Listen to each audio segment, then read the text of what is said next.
नमस्कार दोस्तों, हमारे चैनल में आप सभी का स्वागत है। सुबह का समय था। घर के मंदिर से घंटियों की हल्की आवाज आ रही थी और धूप की खुशबू पूरे आंगन में फैल रही थी। तन्वी पूजा में मग्न थी। तभी अचानक उर्वशी देवी की तेज आवाज ने उस शांत वातावरण को चीर दिया। आ गई महारानी। बड़ी पूजा पाठ में लगी हुई थी सुबह से। कितनी बार कहा है, पहले मेरे लिए चाय बनाया कर, फिर कोई और काम किया कर। उर्वशी देवी ने चिल्लाते हुए कहा। तन्वी थोड़ा घबराई और हल्की आवाज में बोली, जी माँ जी, आज आप देर तक सोई थी तो मैंने सोचा पहले पूजा कर लो। उर्वशी देवी ने खींचते हुए कहा, अच्छा, अब तो तू सोचने भी लगी है। और क्यों नहीं उठाया तूने मुझे? सोच रही होगी बुढ़िया सोती रहे, उठे ही नहीं। भगवान से यही मांगती होगी कि बुढ़िया सीधे टेप भूल जाए।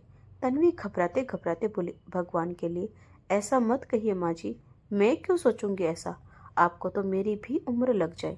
उर्वशी देवी हंसते हुए बोली, हाँ हाँ, अब बातें बनाना कोई तुमसे सीखे। तेलानी राम के बाद अगर किसी का नंबर आता है तो तेरा ही आता है। तन्वी बोली, जी माँ जी, मैं अभी चाय बनाती हूँ। और बिना एक सांस के बात सुने रसोई घर की तरफ चली गई। घर में लगभग रोज ऐसी ही बातें होती रहती थी। कोई भी दिन ऐसा नहीं गुजरता था जब उर्वशी देवी अपनी बहू को कुछ खरी खोटी न सुना दे। पर तन्वी भी न जाने किस मिट्टी की बनी हुई थी। सब सुनती जाती और उतने ही प्रेम से काम करती जाती। वह सास की सेवा कुछ अधिक ही प्रेम भाव से करती थी, पर उसकी की गई सेवा का उर्वशी देवी पर कोई असर नहीं पड़ता था। यह तो रोज का क्रम था जिसका घर के सभी सदस्य मौन साक्षी बने रहते। कोई कुछ बोलता नहीं, कोई प्रतिक्रिया नहीं देता। घर के मुखिया शशि कांजी शहर के जाने माने रईस और समाज सेवी थे। आयु 58 वर्ष। उनकी पत्नी उर्वशी देवी की उम्र 56 वर्ष थी। दोनों का एक सुपुत्र आर्यन जिसकी आयु 26 वर्ष थी और एक सुपुत्री आशी जिसकी आयु 21 वर्ष थी। शशि कांजी का कारोबार पिछले 2 वर्षों से आर्यन ही देख रहा था। शशि कांजी कभी कभार दफ्तर चले जाते और आर्यन उनसे सलाह मशवरा करता रहता। शहर में सामाजिक कार्य में वे बढ़ चढ़कर हिस्सा लेते, इसीलिए उनका बहुत सम्मान था। कई बार राजनीतिक दलों ने उन्हें नगर पालिका का चुनाव लड़ने के लिए टिकट भी देना चाहा, पर वे हर बार विनम्रता से मना करते थे। सुपुत्री आशी जो हिंदी साहित्य में स्नातक अंतिम वर्ष में थी, उसके लिए शशि कांजी सुयोग्य वर्ग की तलाश में थे। बस इंतजार था कि योग्यता मिलते ही बेटी के हाथ पीले कर दे। घर में नौकर चाकर की कमी नहीं थी, पर उर्वशी देवी को बस तन्वी से ही हर काम करवाने की आदत हो गई थी। तन्वी उनकी बातों का बुरा नहीं मानती थी और सास की सेवा में लगी रहती। आशी को यह सब देखकर बुरा लगता कि भाभी हर समय माँ की सेवा में लगी रहती है, पर माँ कोई भी मौका नहीं छोड़ती भाभी को ताना सुनाने में। यही बात आशी को सबसे बुरी लगती, पर वह कुछ कर भी नहीं सकती थी क्योंकि माँ ने उसे कसम दे रखी थी। आशी और तन्वी हम उम्र थी, इसीलिए भाभी ही उसकी सबसे अच्छी सहेली भी थी। वह भाभी से अपनी हर बात साझा कर लेती और माँ के व्यवहार के लिए माफ़ी भी मांगती। पर तन्वी हमेशा मुस्कुराकर कहती, तुम्हें माफ़ी मांगने की क्या जरूरत है? वह जैसे तुम्हारी माँ है वैसे ही मेरी भी माँ है। बड़े लोग हैं, डांट देंगे तो क्या हुआ? बड़े लोगों की डांट का कभी बुरा नहीं मानना चाहिए। तन्वी और आर्यन की शादी को अभी मात्र 6 महीने ही हुए थे। तन्वी अपने पिता की इकलौती संतान थी। माँ तो तब ही बीमारी के कारण चल बसी थी जब तन्वी मात्र 10 वर्ष की थी। तन्वी सुंदर, सुशील और सभी गृह कार्य में दक्ष और पढ़ाई में भी ठीक ठाक थी। पिता एक दुकान में मुनीम का काम करते थे। परिवार की आर्थिक स्थिति बहुत विशेष तो नहीं थी, पर पालन पोषण आराम से चल जाता था। तन्वी अपनी पढ़ाई का बोझ पिताजी पर नहीं डालना चाहती थी, इसीलिए वह मोहल्ले के छोटे बच्चों को ट्यूशन पढ़ाया करती, जिससे उसकी फीस और अपने खर्च का पैसा आसानी से निकल जाता था। पिछले वर्ष ही उसने स्नातक की पढ़ाई पूर्ण की थी और अब पूरा स्नातक में अध्ययनरत थी। परास्नातक के लिए उसने शहर के निजी कॉलेज में दाखिला लिया था। उसी कॉलेज में स्वतंत्रता दिवस का समारोह आयोजित होने वाला था, जिसमें तन्वी ने गीत गायन प्रतियोगिता में भाग लिया था। इस कार्यक्रम के मुख्य अतिथि के रूप में शशि कांजी को आमंत्रित किया गया था। उनके साथ उनकी पत्नी उर्वशी देवी और सुपुत्री आशी भी कार्यक्रम में उपस्थित थी। वहीं उन्होंने तन्वी को पहली बार मंच पर देखा जब वह अपना गीत प्रस्तुत कर रही थी। जैसे ही तन्वी ने लता मंगेशकर जी का गाया हुआ सत्यम शिवम सुंदरम प्रारंभ किया, पूरा सभागार स्तब्ध हो गया। श्रोतागण उसकी मधुर आवाज में खो गए और शशिकांत जी भी उसके गायन में डूब गए। गायन प्रतियोगिता में तन्वी ने प्रथम स्थान प्राप्त किया। घर लौटने के पश्चात से ही शशिकांत जी ने तन्वी की ही प्रशंसा करते रहे। कैसे अद्भुत मधुरता है उसकी आवाज में, जितनी सुंदर वह है उतनी ही निर्मल उसकी वाणी। गले में तो मानो सरस्वती बसती है। उर्वशी देवी ने हंसते हुए कहा, इतनी पसंद है तो बहू बना लो उसे। वैसे भी आर्यन के लिए लड़की तलाश ही रहे हैं। उर्वशी देवी के मुंह से यह बात सुनते ही शशिकांत जी ने जैसे उछलकर कहा, कभी कभी तुम बड़ी समझदारी वाली बात करती हो। यह सुनकर और उर्वशी देवी थोड़ी नाराज हुई। शशिकांत जी तुरंत हंसते हुए बोले, अरे हम तो मजाक कर रहे थे, आप तो सच में मान गए। इसके बाद शशिकांत जी ने कॉलेज के प्राचार्य को फ़ोन किया और तन्वी का पूरा नाम व पता प्राप्त किया। फिर अपने मुनीम को बुलाकर तन्वी के परिवार के विषय में जानकारी लाने को कहा। मुनीम ने कहा, सेठ जी पता क्या करवाना है, मैं तो खुद बता देता हूँ। वह मेरे बहुत अच्छे मित्र हैं। उनकी पत्नी का देहांत हुए लगभग 12 वर्ष बीत गए हैं। तब से घर में पिता पुत्री ही रहते हैं। मुनीम जो स्वयं शशिकांत जी के यहाँ लगभग 25-25 वर्षों से कार्यरत थे और घर का सदस्य समान मान लिए जाते थे, आगे बोले, तन्वी तो साक्षात देवी का रूप है। वह जिस घर में जाएगी वह घर स्वर्ग बन जाएगा। यह सुनकर शशिकांत जी ने उर्वशी देवी से अपने मन की बात कही कि शशिकांत जी तन्वी को अपने घर की बहू बनाना चाहते हैं। वहीं पास खड़ी आशी ने जैसे ही पिताजी की बात सुनी तो उनके गले लगते हुए बोली, पिताजी मैंने तो जब से उन्हें देखा था तब से ही भगवान से यही प्रार्थना कर रही थी कि वही मेरी भाभी बने। उर्वशी देवी बोली, वह सब ठीक है, लेकिन मुझे भी पसंद है, पर हमारी और उनकी आर्थिक तथा सामाजिक परिस्थितियों में बहुत अंतर है। बिना माँ की लड़की है तो क्या वह निभा पाएगी? शशिकांत जी ने शांत स्वर में कहा, क्यों नहीं निभा पाएगी, धीरे धीरे सब सीख जाएगी। तब उर्वशी देवी ने शर्त रखते हुए कहा, आर्यन की शादी के बाद मैं चाहे जो करूं, कोई भी मुझसे किसी भी प्रकार का कोई प्रश्न नहीं करेगा और ना ही मेरे किसी कार्य में आपत्ति प्रकट करेगा। तुम तीनों को मेरी कसम खानी होगी और यदि किसी ने भी मेरी कसम तोड़ी तो उसी क्षण तन्वी को इस घर से जाना होगा। उर्वशी देवी की इस शर्त और कसम का कारण क्या था, यह किसी को समझ नहीं आया, पर शशिकांत जी और आशी तो केवल तन्वी को इस घर में बहू के रूप में देखने को उत्सुक थे। अतः उन्होंने बिना कुछ सोचे समझे ही हाँ कह दी। भविष्य की किसी जटिलता का विचार किए बिना उन्होंने उर्वशी देवी की शर्त स्वीकार कर ली, क्योंकि उनके हृदय में केवल इसी बात की खुशी थी कि तन्वी जैसी सुशील, मर्यादित और सरल स्वभाव वाली लड़की अब उनके घर की बहू बनने जा रही है। जब आर्यन से इस विषय में पूछा गया तो उसने कहा, यदि पिताजी को लड़की पसंद है और उन्हें माँ की शर्तों तथा कसम से कोई आपत्ति नहीं है तो मुझे भी कोई समस्या नहीं, मैं विवाह के लिए तैयार हूँ। उसी क्षण शशिकांत जी ने किशोरीलाल गुप्ता जी को फोन किया और अपने मुनीम को अगले दिन अवकाश देने का निवेदन किया। गुप्ता जी बोले, सेठ जी हम कहाँ और आप कहाँ, आपकी और हमारी स्थिति में जमीन आसमान का अंतर है। यदि मैं अपनी पूरी संपत्ति और स्वयं को भी बेच दूं तब भी आपके 10% के बराबर नहीं पहुंच सकता। फिर यह संबंध कैसे संभव होगा? शशिकांत जी समझ गए थे कि गुप्ता जी दहेज की बात कर रहे हैं। आज के समाज में यही सबसे बड़ी समस्या है कि बेटी का पिता एक ओर संसार की समस्याओं से लड़ता है और दूसरी ओर दहेज रूपी दानव हमेशा उसके सामने मुंह बाएं खड़ा रहता है। समाज चाहे कितना ही आगे बढ़ जाए, कितना ही आधुनिक और डिजिटल क्यों न हो जाए, पर दहेज की समस्या आज भी ज्यों की त्यों खड़ी है। इसी समस्या के कारण कन्या भ्रूण हत्या जैसी घृणित घटनाएं भी घटित होती है। और विडंबना यह है कि जो लोग कन्या भ्रूण हत्या करते हैं वही लोग नवरात्रि में कन्याओं की पूजा हेतु कन्याएं ढूंढते फिरते हैं। शशिकांत जी ने गहरी सांस लेकर कहा, गुप्ता जी कोई पिता जब अपनी बेटी का कन्यादान करता है तो उससे कुछ और मांगना व्यर्थ होता है। वह अपने जीवन भर की कमाई, अपना गर्व, अपना अभिमान और अपने कलेजे के टुकड़े को सौंप देता है। इस दान के आगे भौतिक सुख सुविधाओं की सभी वस्तुएं अत्यंत तुच्छ है। हमें केवल आपकी बेटी चाहिए और कुछ नहीं। यह सुनते ही गुप्ता जी की आंखों से आंसू बह निकले। वह बोले, सेठ जी जब से तन्वी विवाह योग्य हुई है तब से मुझे उसके विवाह की चिंता दिन रात सताती रही। मैं सोचता कि हे भगवान, इस बिन माँ की बच्ची के लिए कौन सा घर उपयुक्त होगा, क्योंकि मेरी हैसियत तो बहुत अधिक नहीं है। इसके माँ के जाने के बाद मैंने इसे माँ और पिता दोनों का प्रेम देने का प्रयास किया, पर माँ की जगह तो कोई नहीं ले सकता। आप जानते ही हैं कि आज समाज में दहेज के नाम पर कैसी कैसी हृदय विदारक घटनाएं सुनने को मिलती हैं। मेरा हृदय कांप उठता है।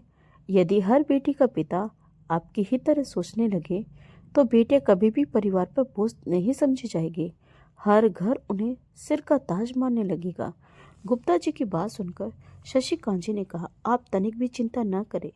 आपकी बेटी इस घर से अपने दूसरे घर में जा रही है। अब आप बताइए, क्या आपको यह संबंध स्वीकार है? तभी गुप्ता जी मुस्कुराते हुए बोले, सेठ जी, यदि स्वयं नारायण किसी से कुछ मांगने आए और यदि वह व्यक्ति इतना सक्षम है कि वह नारायण की इच्छा पूरी कर सकता है तो वह क्यों मना करेगा? यह रिश्ता मुझे स्वीकार है। सेठ जी ने गुप्ता जी से कहा कि अब हम अपनी होने वाली बहू से मिलना चाहते हैं। तो किशोरी लाल जी ने तन्वी को आवाज लगाई। सेठ जी उर्वशी देवी और आसितों से पहले ही दिख चुके थे, पर आज तन्वी हल्के गुलाबी रंग की साड़ी में और भी अधिक सुंदर लग रही थी। आज पहली बार आर्यन ने उसे देखा था। वह तो तन्वी को बिना पलक झपकाए देखते ही जा रहा था। तभी आशी ने उसे धीरे से कोहनी मारी तो उसने पलकें झपकाकर दूसरी ओर देखने लगा। रिश्ते को पक्का करने के लिए उर्वशी देवी ने शगुन के तौर पर तन्वी के हाथ में सोने के कंगन पहनाए। तन्वी जैसे ही उनके चरण छूने लगी, उर्वशी देवी ने उसे गले लगा लिया। फिर गुप्ता जी ने आर्यन को शगुन में सोने की चेन पहनाई। तत्पश्चात सभी ने एक दूसरे को मिठाई खिलाकर बधाई दी। सेठ जी ने पंडित जी को बुलाकर शुभ मुहूर्त पूछा तो पंडित जी ने 1 माह बाद का मुहूर्त निकाला। 1 माह पश्चात तन्वी अपने नए घर में बहू बनकर आ गई। उसे वहाँ पिता समान ससुर, माँ समान सास, बहन समान ननद और एक बेहद समझदार दोस्त आर्यन मिल गया।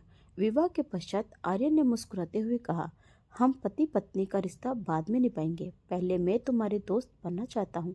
तन्वी इस बात के लिए खुशी खुशी राजी हो गई, क्योंकि दोस्ती एक ऐसा रिश्ता है जो हम पर थोपा नहीं जाता, बल्कि हम स्वयं चुनते हैं। जीवन में एक सच्चा दोस्त होना अत्यंत आवश्यक होता है। विवाह के 2 दिन बाद सेठ जी ने तन्वी को अपने कमरे में बुलाकर कहा, देखो बेटी, मुझसे एक वादा करो, यदि तुम्हारी सास तुम्हें कुछ भी कहे तो तुम पलटकर कोई जवाब नहीं दोगी और कभी भी ऐसा कोई कदम नहीं उठाओगी जिससे परिवार की मान मर्यादा को आघात पहुंचे। तन्वी बहुत ही सुलझी हुई लड़की थी। वह भली भांति जानती थी कि यदि बुजुर्ग कहते हैं या समझाते हैं तो उसमें हमारा ही भला होता है, क्योंकि उन्हें जीवन का अनुभव अधिक होता है। शिक्षा मनुष्य को बुद्धिमान बनाती है, पर अनुभव मनुष्य को समझदार बना।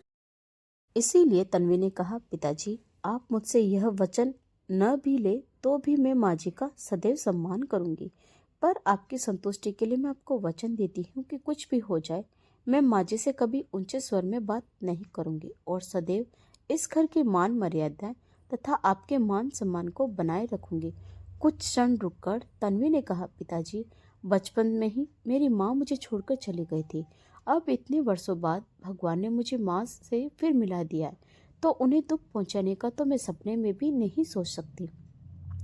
यह सुनते ही सेठ जी ने तन्वी के सिर पर प्रेम से हाथ रखा और कहा, बेटी, शायद मैंने पिछले जन्म में कोई पुण्य किया होगा, तभी मुझे तुम्हारी जैसी बहू मिली है।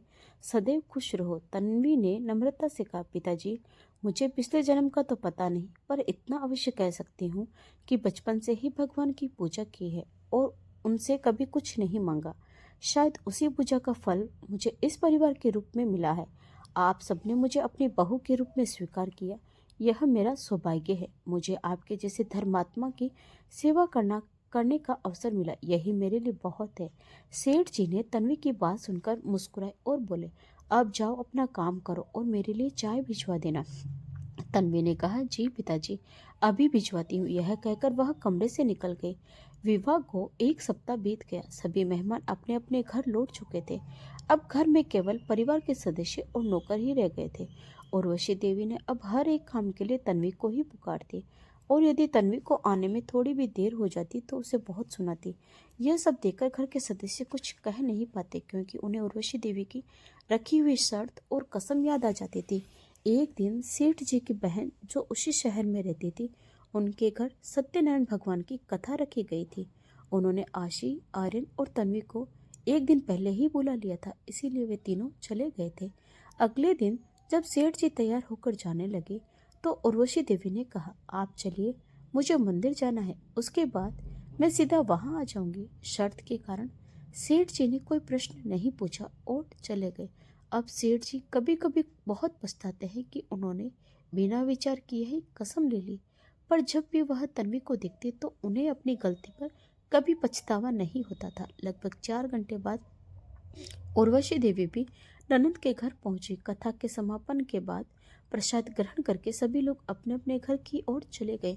सेठ जी भी अपने परिवार के साथ घर पहुंचे। घर आकर देखा तो दरवाजे बंद थे। तब सेठ जी ने नौकरों को बहुत आवाज लगाई, पर कोई उत्तर नहीं मिला। उर्वशी देवी ने कहा, सभी कहीं चले गए होंगे, मेरे पास एक और चाबी है। और वह चाबी तन्वी को देते हुए बोले, दरवाजा खोलो। जैसे ही तन्वी ने दरवाजा खोला, पूरे घर में धूप अंधेरा था। उर्वशी देवी ने तेज आवाज में कहा, क्या रात यहीं दरवाजे पर गुजारने का इरादा है? अंदर चलो। तन्वी ने जैसे ही एक कदम आगे बढ़ाया, पूरे घर की लाइट अचानक जल उठी और चारों ओर उजाला फैल गया। तन्वी के सिर पर गुलाब की पंखुड़ियां गिरने लगी और धीमी आवाज में संगीत बजने लगा। Happy birthday to you, happy birthday to you dear Tanvi, happy birthday to you. सामने हॉल को बेहद खूबसूरती से गुब्बारों से सजाया गया था। दीवारों पर सुंदर अक्षरों में लिखा हुआ था, happy birthday to you Tanvi. Hall के बिल्कुल मध्य में टेबल पर कुछ रखा हुआ था। तन्वी के साथ सभी लोग यह नज़ारा देखकर अचंभित रह गए। तभी उर्वशी देवी ने कहा, क्या देख रहे हो? आज मेरी प्यारी बहू का जन्मदिन है, इतना खास दिन है, इसे ऐसे जाने देती क्या? सेठ जी ने आश्चर्य से कहा, मुझे तो तुमने बताया ही नहीं। आशी ने झूठा गुस्सा दिखाते हुए आर्यन से कहा, भैया आपने भी नहीं बताया। आर्यन ने भी उसी अंदाज में कहा, मुझे भी नहीं पता था कि आज तन्वी का जन्मदिन है। इसने भी नहीं बताया और तन्वी की ओर देखकर मुस्कुराया। तन्वी ने कहा, मुझे भी कभी अभी याद आया, कल से तो बुआ जी के घर पर थी तो काम में ही लगी रही और मैंने कभी जन्मदिन बनाया ही नहीं तो याद भी नहीं था। पर माँ जी, आपको कैसे पता? उर्वशी देवी ने कहा, तुझे याद नहीं? पिछले महीने ही तेरा पैन कार्ड पोस्ट से आया था, उसी पर मैंने तेरे जन्म तिथि देखी थी, तभी से यह सरप्राइज देने का मन बनाया था। अब चलो जल्दी से केक काटो। घर के नौकर भी अंदर आ गए थे तो सेठ जी ने नाराज होकर कहा, कहाँ मर गए थे सब? उर्वशी देवी ने कहा, अरे इन्हें कुछ मत कहिए, मैंने ही कहा था कि घर के बाहर रहना। फिर तन्वी ने केक काटा। सबसे पहले उसने पिताजी को खिलाया, फिर माँ जी को, फिर आशी को और अंत में आर्यन को। सभी ने मजाक में कहा, हमारे पास तो गिफ्ट देने के लिए कुछ है ही नहीं। तभी उर्वशी देवी ने कहा, तुम लोग बाद में दे देना, मेरे पास अपनी बहू के लिए गिफ्ट है। सभी आश्चर्य से उर्वशी देवी की ओर देखने लगे। आज उनका व्यवहार तन्वी के प्रति बिल्कुल बदला हुआ प्रतीत हो रहा था। फिर उर्वशी देवी ने टेबल के दराज से 3 गिफ्ट पैकेट निकाले और तन्वी की ओर बढ़ाते हुए कहा, लो तुम्हारा गिफ्ट। तन्वी ने कहा, माँ जी इन सब की क्या आवश्यकता है, आपका आशीर्वाद ही मेरे लिए सबसे बड़ा गिफ्ट है। उर्वशी देवी ने कहा, वह सब ठीक है, पहले इन्हें खोलो। तन्वी ने सबसे पहले बड़ा पैकेट खोला। उसमें हल्के रंग की बहुत सुंदर बनारसी साड़ी थी। दूसरा पैकेट खोला तो उसमें हीरे का एक शानदार हार था। फिर सबसे छोटा पैकेट खोला तो उसमें चंदन की लकड़ी से बना छोटा डिब्बा था। तन्वी ने माँ जी की ओर देखा तो उन्होंने डिब्बा खोलने का संकेत किया। जैसे ही तन्वी ने डिब्बा खोला, उसमें घर की चाबियां थी। चाबियां देखकर तन्वी कुछ समझ पाती इससे पहले ही उर्वशी देवी बोली, आज से ये तुम्हारी हुई और मुझे मेरी जिम्मेदारियों से आज़ाद करो। अब से तुम घर संभालो। तन्वी कुछ कहना चाहती थी, पर उससे पहले ही उर्वशी देवी बोली, मैं सब बताती हूँ। फिर उन्होंने शर्त और कसम की बात बताई। उन्होंने कहा, मैं अपनी बहू को बिल्कुल परफेक्ट बनाना चाहती थी, अपनी तरह, पर यह प्यार से जल्दी संभव नहीं था। यदि मैं तुम्हें प्यार करती तो मुझसे माँ ढूंढती और फिर जो मैं चाहती थी वह असंभव हो जाता। इसीलिए कुछ समय के लिए कठोर होना पड़ा, पर जब तुम्हें डांटती थी तो मुझे बहुत पीड़ा होती थी। शादी के 2 दिन बाद मैंने ही सेठ जी से कहा था कि वे तुमसे वचन ले, और जब तुमने वह वचन दिया तो मुझे भरोसा हो गया था कि तुम जल्द ही पूरा ये घर संभाल लोगी। पर इतनी जल्दी यह तो मैंने भी नहीं सोचा था। आज मुझे पूरा विश्वास है कि मेरे परिवार की मान मर्यादा की रक्षा तुम बहुत अच्छे से करोगी। आज जन्मदिन तुम्हारा है, पर सबसे बड़ा तोहफा मुझे मिला है। यह सुनकर तन्वी की आंखों में आंसू आ गए। पिछले 11 महीनों से जिस दिन का इंतजार वह पल पल करती रही, आज वही दिन था। आज उसे माँ जी के साथ मिल गया था। उसकी आंखों में आंसू गिरते देखकर उर्वशी देवी बोली, बेटी रोती क्यों है? आज तो खुशी का दिन है, रोते नहीं है। तन्वी ने कहा, माँ ये तो खुशी के आंसू है। और वह उर्वशी देवी के गले लग गई। आज उसे उसकी मेहनत का फल मिल चुका था। आज उसे माँ का प्यार मिल गया था। यह देखकर सभी की आंखें नम हो गई। फिर उर्वशी देवी ने अपने हाथों से तन्वी के आंसू पोंछते हुए कहा, अब रोना बंद करो। और हाँ, अब यदि किसी ने मेरी इस प्यारी बेटी को रुलाया तो मुझसे बुरा कोई नहीं होगा। यह सुनकर सभी के चेहरे खिल उठे और एक बार फिर उर्वशी देवी ने तन्वी को गले लगा लिया। तन्वी ने जीवन में बिना माँ के कितने वर्ष काटे, जो उसके लिए जेठ की तपती दोपहर के समान थे। पर उर्वशी देवी का वात्सल्य उसके लिए सावन की पहली फुहार जैसा था। अब माँ के ममत्व की शीतल छाया में थी। तो दोस्तों, आपको यह कहानी कैसी लगी कमेंट करके जरूर बताएं। और कहानी अच्छी लग गई हो तो कृपया लाइक शेयर और सब्सक्राइब अवश्य